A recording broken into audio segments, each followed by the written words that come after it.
everyone, my name is Tessa and welcome to Alt-G, a podcast where we are taking a look at democracy through an intergenerational lens. Over the past few months, I've been talking with people from across the United States to better understand how generations are sharing civic life.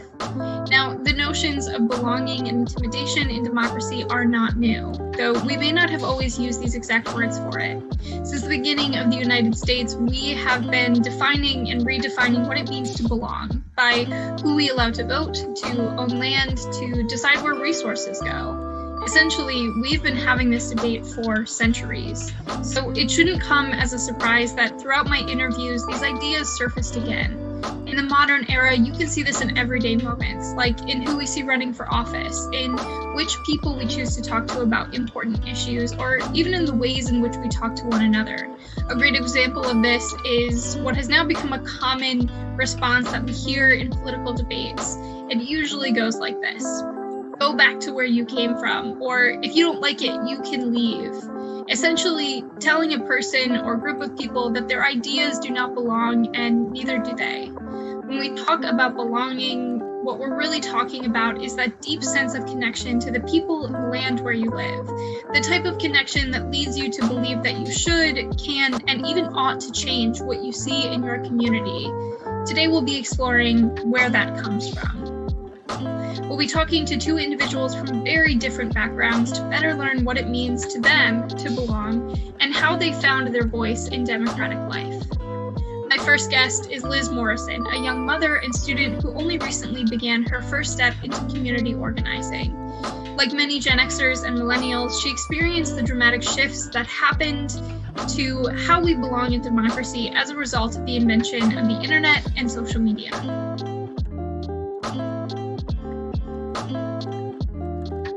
My name is Liz Morrison, and I live in San Francisco, and I grew up in Atlanta, Georgia.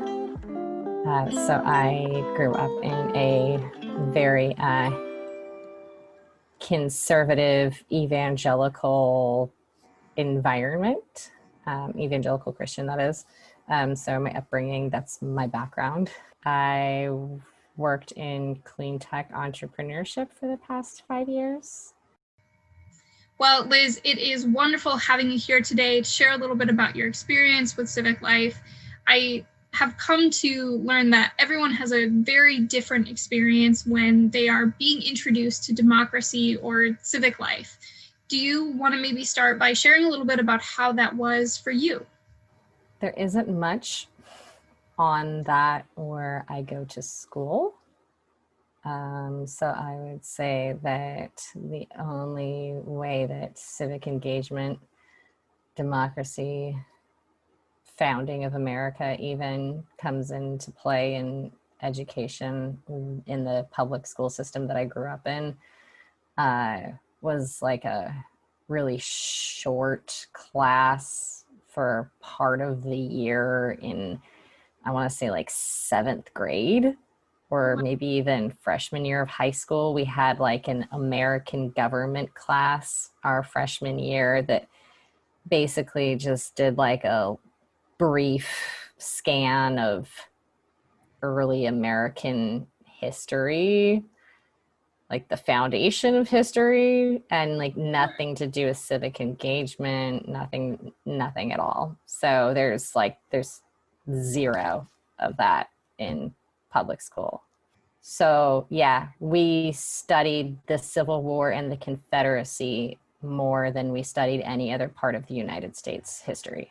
So I mean, any kind of civic engagement you learn from your parents. And where I come from, that's basically vote red down the line. That's like the extent of it. Is you need to go and vote. And when you vote, just vote for anybody who has an R next to their name.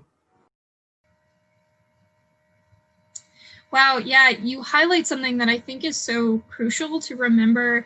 It's so different today. You know, if you think back even 10, 20 years ago, that you really only were introduced to democracy and where you might fall in it from your parents or your school. Maybe a little bit from the news, but really you were limited to what was right in front of you. Has there ever been a period in your life that you felt like you were really most civically engaged? Yeah, I mean, I would definitely say that right now is the most civic engagement. Um, the process of, I would say that before the internet, anything like there aren't any resources, there's nothing to inform you of other perspectives other than the ones that you're immediately surrounded by. Mm-hmm. So you don't know, I mean, so before the internet, I mean, even when I was in college, the internet was still arguably in nascent stage, like Twitter was just invented. Like I was a communication major in my senior year of college. We were talking about how, oh, this new social media called Twitter, like how that's going to change things, And so, I remember when Facebook came out and it was like, yeah, fascinating. yeah. No, yeah. When I got a Facebook, it was, you have to have somebody invite you to Facebook. It Yep. was invite only. Yeah. Yeah, so I feel like that's changed the democratic process the most because you're able to actually like get different perspectives on everything, And so I would say that now I'm the most civically engaged. Yeah, that is something I've heard a lot from other people, that they are most civically engaged now. And when they were younger, they weren't engaged because they either didn't have the time or interest or just had no idea where to start because they had no resources, like you mentioned with your school. Our school was like so it was weird. Like you had to be in like a white elite class. I was not white elite. The school that I went to was 75% Black. There's definitely a split between like the old money because it's the South. So there's like Okay. white old money, and then there's like poor white. And I was like somewhere in between, I guess. Like I wasn't like super poor, but I wasn't like as wealthy as like the wealthy people in my school. And they were the ones that were all involved in like student government and things like that. And whereas like I never even heard of like an invitation for me to even participate in student government. Like that wasn't accessible to anybody except for them for some reason. And they would have like, oh, we're going to do voting on some sort of, thing having to do with the school. I never saw any voting. They never let me vote. So it was really weird because it's like, how do things even work at this school? Because it was like the democratic process was just completely owned by the white elite. So I would say that here in San Francisco, because my husband's from here, and he went to a private school here. And so his educational experience was completely on the opposite side of the spectrum of mine. And so, here, like civic participation is just like life force. Like you live and breathe like civic participation in San Francisco. On top of like everything else that I'm doing this semester, I decided that it'd be a good idea to like get together a like group to write a petition for the city to reopen playgrounds because there's a bunch of mad moms on the internet that I'm a part of that like are like, what the heck, why can't we have our playgrounds open? Like so I'm like, okay, everybody's just sitting around like complaining about this. I'm gonna get a group together. I'm gonna like write a petition, draft it, have everybody like take a look at it. Then we're going to like then some people have been offering that they have connections with like recreation and park department or city hall. And so I've been entering into this whole discussion of like, who should we bring this to? What should be our next steps? So I've never been involved in community organizing, but apparently now I'm a community organizer. San Francisco is a habit of making community organizers, doesn't it? Yeah, exactly. So how has that experience been? Like, how did you first get involved with like knowing this group of, did you say angry moms? Oh no, they aren't angry. It's just like it's a some people that are more upset about something on the internet tend to have the largest voices, so there's tens of thousands of moms on different Facebook groups in the Bay Area. I saw that there were a lot of other people that were too, so I just made a big post and was just like, hey, other places have guidelines and have reopened. New York City's playgrounds are open and they were hardest hit by COVID. So if New York City's playgrounds are open, why aren't ours? And like tons of people are like, yeah, why? Let's do something. Thanks for doing something. And then, and my husband's like, welcome to activism. A lot of people will get behind your idea and you end up having to do it all anyways. He was like involved in activism in high school and college, and like just wasn't anything that it didn't exist where I came from. And I think that activism that we're seeing now and that I've been seeing online in the places in like Atlanta where I used to live, it's all because of the connections through social media. Yeah, that's fascinating. It sounds like in Georgia there was just no accessibility, no transparency to even know what was happening or who was making decisions or how it was happening. Mm-hmm. Social media, obviously, there's a lot of there's a lot of noise, but there's also a lot of transparency where you can things, and that's kind of changed the game. Mm-hmm. Absolutely. Who have you been working with to sort of figure out how to do this activism that you're doing now? Are you like speaking with your husband to figure out kind of who to talk to, how to do it? Are you researching online? What is that look like? I don't have any extra time to commit to it. I like basically my post was like, I will get this started, but I cannot drive this forward because I literally I have a toddler and I am full-time in grad school. So I just I don't have the bandwidth, and there's COVID and it's raining ash outside. So it's just a few things. Yeah, exactly. Just a few things. Yeah. So I basically left it to, I got emails of women that were interested in driving this forward. I put them into an email list. I started the email list. I started some Google Docs for some ideas. I drafted a petition and was like, here's this, this woman said that she knew this person. This woman says that she knew this person.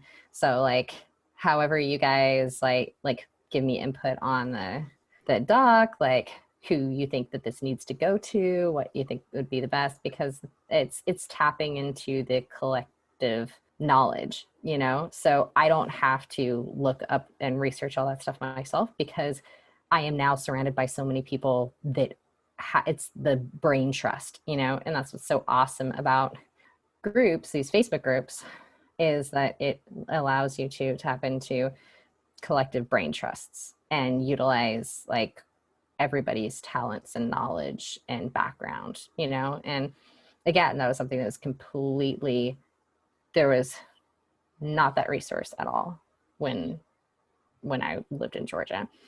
So, if you had an idea of dang, this sucks, I wish that I could change this, you feel like you're literally the only person who thinks that, because you don't have any way of connecting with or even finding other people that feel or think the same way as you. I mean, if I could sort of paraphrase what we've been talking about so far, it sounds like that your experience in Georgia of, this elite, white group making so many of those decisions, that still angers you and propels you today. Mm-hmm. What you're doing, you still see it happening despite transparency coming forward, and that motivates you. And I might even go a step further and say that it sounds like your husband grew up with this sense of belonging and that he could make a difference in the community. And for you, your experience in Georgia didn't create that sense at all. That you hadn't really found that sense of, I see something's wrong, I can do something about it, and I have a group that I can go to for support. That you didn't really get that until you moved to San Francisco. Are there any ways that you see as opportunities to create more of that belief, especially in Georgia? How do you think you can get that there? I mean, right now it's holding elected officials accountable. You know, it's holding it's one basically fix voter suppression where I'm from, and so I would say that like the only way that democracy is going to survive and thrive is if people actually are able to um, vote and not be suppressed, because voter suppression is just so rampant throughout the country. And especially, I mean, it was just really abundantly clear during our election of the governor. I mean, the fact that the guy who is in charge of voting in the state was running for governor, like, and that wasn't a conflict of interest that was illegal, is absolutely mind boggling, you know? So I think that's the number one issue that affects the future of any kind of democracy in the US. And then two, holding the people that are elected accountable. You know, everybody has a responsibility to make sure that the elected officials are representing the public, and that the issue is that that in itself has made young people complacent when it comes to democracy, because they feel like what they do doesn't make a difference because everything is rigged anyways. So, I mean, the perspective on that isn't going to change until and unless like private interests are separated from the public interests and public governance.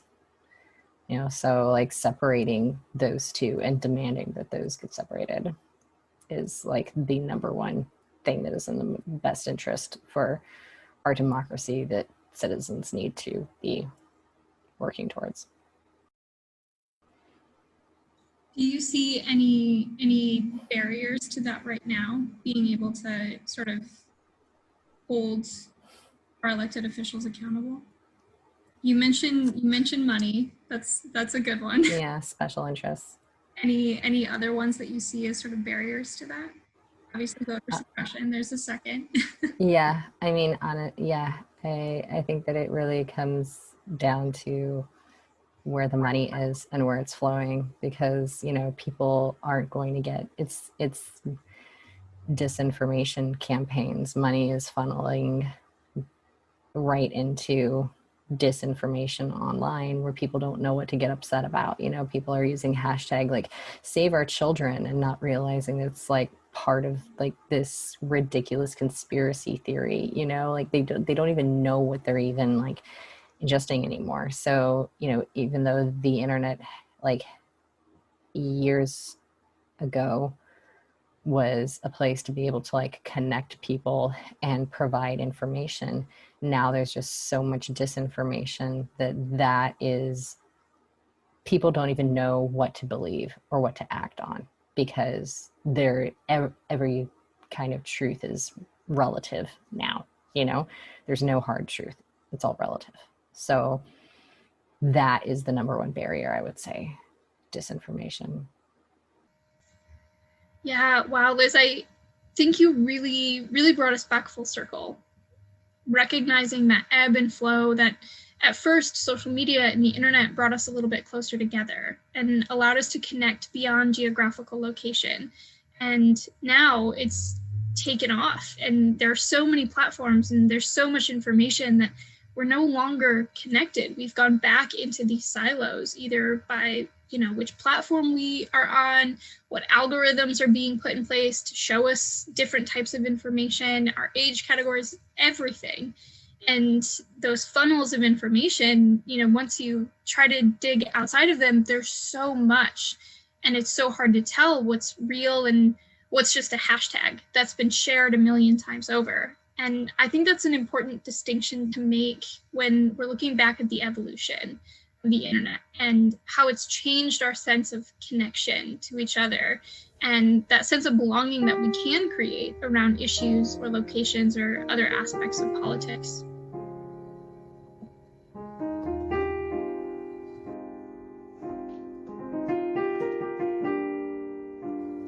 My next guest is John Howe, a millennial like myself and Liz, but with a very different, I might even go as far as to say opposite experience.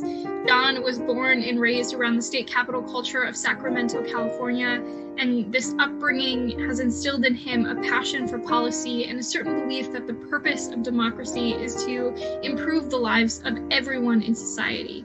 He's now a student seeking a dual degree in business and public administration.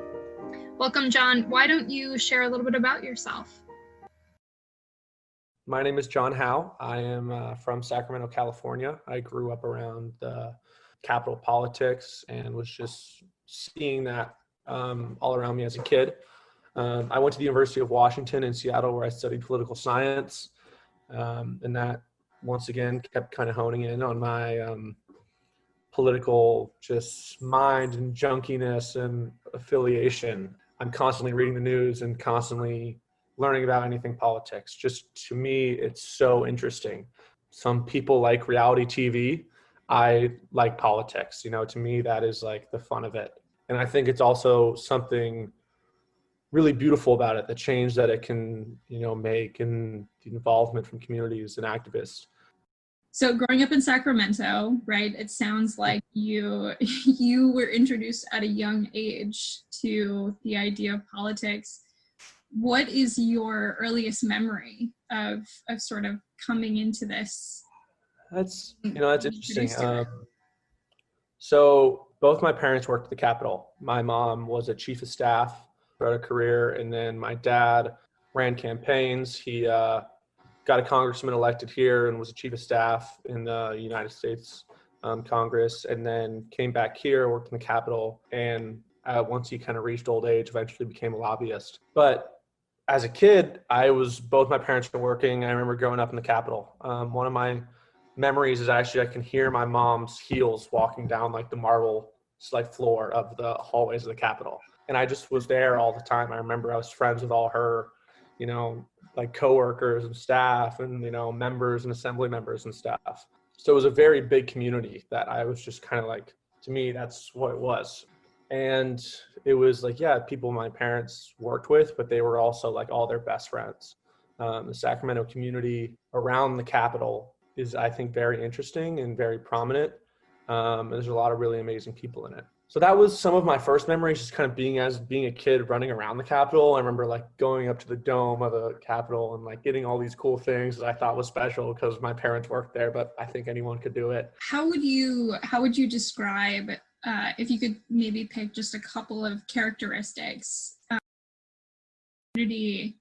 It sounds like of politicians growing up. Yeah, it was fun. I mean, it was cool. I mean, it's not like it was, it's not like it was all politicians, because there's so much staff in the Capitol, but I'm still really close to a lot of them. My, one thing that to me is so amazing about it, both my parents passed when I was really young. And so to me, what I really saw the community is even more is when all those people came together and gathered around that, and just the people they know and the differences they made from, like just people they had met throughout the Capitol. And it really is this strong community, seeing those people come together. So whether it was a mayor, an assemblyman, or, a member of Congress or something, there was people that I think when you just spend 30 years working in the Capitol, you kind of get to know everyone in some ways. And so they knew someone in every division or every department just because they had been around it so long. And so it was cool to see that community, and it never felt like, oh, like, whoa, who's this? It was just like, oh, this is someone who does their job and they're my mom's friend and they do something that's good and important. I have to say, it's probably not a surprise to you to know that this experience that you're describing is unique. That, I think if we were to, say, walk down the street, take a poll of random people and see who knew the first and last names of all their representatives at the state or local level, that most people wouldn't be able to answer that. And I mean, I can't even imagine what it would be like to be on a personal first name basis, having known them for decades, met all their children, known them personally, that type of relationship with my representatives. Have you thought about how that impacts your thoughts today in how that shaped your beliefs around government, how it should run, or even just the level of trust that you have in the people I think who a lot do of work those for government? things still carry with me, just the belief that government can make people's lives better, and it should. And I want to be a part of a democracy is helping lift people up instead of putting them down. And I think that is, but my ideal democracy, there can somewhat be this like ivory tower or, kind of restrictiveness to like, what it means. I think some people in even Sacramento look at the Capitol and they're like, oh, I know what that does, that big building, but it's kind of mysterious what happens in there. If there was a way to bring people in to democracy more beyond just voting, but really showing what government can do. And I think educating on successful policies would be, a huge, huge advantage. There's so many amazing policies out there. And I think if people knew that and recognized, and if there was, a history course or every class every year had some sort of like where you learned about like, oh, this is what the New Deal did. And this is what this cigarette tax did, and this is what, whatever, the GI Bill and all those sorts of things made, other things, but they made homes affordable and all that. If people had,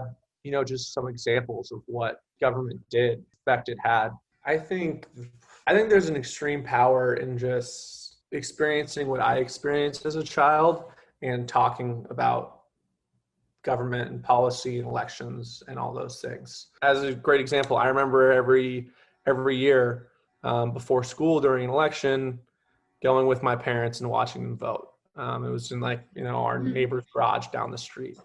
And to me, that had this like amazing power of like, whoa, okay, people are involved, and like you see what it means. It's not hard. Voting isn't difficult. People do way harder things every day. Sometimes grocery shopping is more of a hassle than voting. So it's, being engaged and conversating in really simple ways. And I would encourage to the next generation and passing that along is to just increase engagement at a very minimal scale. And I think it could really help with that education that we spoke about earlier. What do you think is the hardest way of engagement? What's the hardest thing? Easy. What's the one that's really hard? I think it's the intimidation level, and politics is intimidating. I think it's intimidating for a lot of people to speak their voice. I think it can be intimidating to find out actually what you believe in. Sometimes I don't have a complete view, and it can be like, okay, well, I don't know everything. Should I be giving my opinion? Or how do I engage in something that I don't know everything about? It's like, okay, I want to go out to a rally or something for some sort of cause, but I don't know if I believe in everything they say, or if I believe in, if I don't even know enough. And so I think it can be intimidating to read the news, and I think it can be intimidating to people to vote and think, oh, am I making the wrong decision, or should I only vote about the one person I know about? And I think for a lot of people, like we've kept kind of saying, similar messages, politics is this big, far away thing that doesn't come into their daily lives. And I think for a lot of people that is intimidating, and they just kind of see it as something that's out there and it's in the news and it's there, but it's not inside. And I think stepping your foot into that, or even dipping your toe in, can be a scary thought. Yeah. The first thing that most people say is, I don't know if I'll have anything interesting to say or if I even know enough to like do this, but I'll do this interview with you.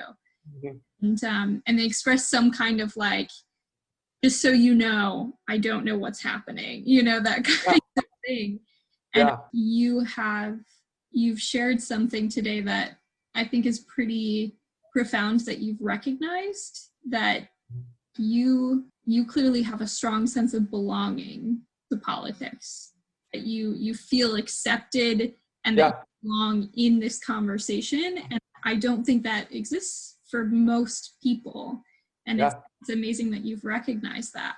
Yeah, and honestly, that's it's from the way I was growing up. It's that advantage of being in that system. I think if my parents worked in the private sector, I would probably feel the same way. And it's easy to say, I don't know, or I don't know. I don't want to step on, go too far. I don't know what to say. But that's what democracy is. Everyone belongs in it. That's the beautiful thing about it. You're born to belonging in democracy. And so it's okay to not know everything. Although it's intimidating, it's more important to be engaged and learn along the way. No one ever expects you to know everything when you start something. But democracy really is something that everyone can be a part of. And I think they should be. And that's something you can pass along. Wow, that's a wonderful thought to end on. I really like the way that you just phrased that. I love this conversation. I really appreciate it. I see this is the sort of stuff. I mean, it's kind of not just policy, but it's just, what government is and what democracy is. And I love that sort of conversation. I just want to say a huge thank you to John and Liz for sharing their stories for this project. When I started AltG and started really digging into exploring these topics, one thing I wanted to explore within my own generation and across others was this idea that maybe we were missing opportunities when it comes to inviting young people into civic life. My own experience was not the most positive. I don't know how many of you will remember this, but there was a certain period of time where millennials were not very favorably looked upon. There was a time when there were all these news articles coming out saying that my generation was responsible for just a whole host of issues in society. We were responsible for killing the napkin industry, the fast food industry, that we had received too many participation trophies and it had ruined us as people, and that in part that had helped to cause the opioid epidemic in the United States. And while many of these articles were seen as funny and silly to myself and my friends, there was still a really clear message coming out that millennials couldn't be trusted, that we were a threat, that we shouldn't be allowed or encouraged to go out and participate in civic life. And I even had people in my community come and ask me to explain why my generation was so terrible. And they were legitimately threatened that, millennials were going to come and destroy something that they loved. And what I really appreciate about Liz and John's stories is that it shows the huge diversity of experience that can happen within just one generation. That some of us weren't engaged at all. Some were actively discouraged from participating, and then there are others who were given guidance, role models, and shown all of the resources they needed to really start engaging in democratic life. These stories really showcase those missed opportunities, and they can show us that it's not too late to invite people into this civic process. There are real systemic barriers out there that serve to intimidate people. And even though we haven't really talked about those very explicitly in this episode, I do want to acknowledge and recognize that those are there. And while those barriers can sometimes feel so overwhelming to think about how to tackle all of them, I think there might be a couple of ideas in these stories that you can take back into your own life. These notions of belonging and a belief in democracy start at a much earlier age than we realize. So I have a challenge for you listening to this today. Take a moment, sit, and think about all the things in your life that have helped you to feel connected or intimidated in participating in civic life, and use those to maybe help guide you and the people around you to invite people to participate more. If you're interested in learning more or listening to future AltG podcasts, please visit our website, altgpodcast.com, and listen wherever you get your podcasts. Music and the creation of AltG comes from my phenomenal brother, Daniel Johnson, and a little help from Epidemic Sound. You can also follow us on Instagram at AltG Podcast. Thanks for listening.